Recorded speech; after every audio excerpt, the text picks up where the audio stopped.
ভালোবাসা সত্যিই অন্ধ। আর তার প্রমাণ হলো আরাফা নামে একটি অন্ধ কুকুর এবং তার বন্ধু আহমেদের গল্প।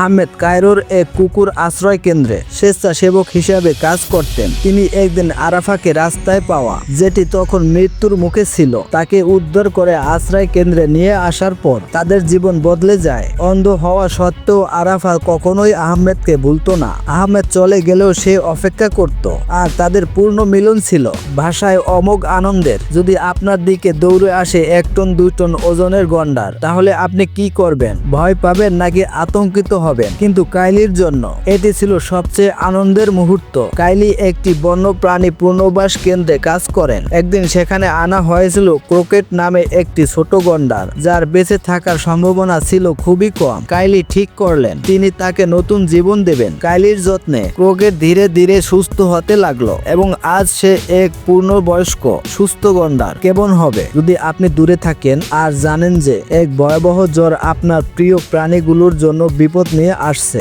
এমনই হয়েছিল রাহুলের সঙ্গে, যিনি একটি পশু পুনর্বাস কেন্দ্র চালান। যখন তিনি বিদেশে ছিলেন তখন এক জ্বর দেশে আঘাত আনে। দীর্ঘদিন কোনো খবর না পেয়ে চিন্তিত ছিলেন, তবে শেষে জানলেন তার প্রাণীগুলো নিরাপদে আছে। দেশে ফিরে তাদের নিরাপদ দেখে তার চোখে আনন্দের অশ্রু চলে আসে, কারণ তার প্রাণীগুলো তাকে গভীর ভালোবাসা দিয়ে স্বাগতম জানিয়েছিল।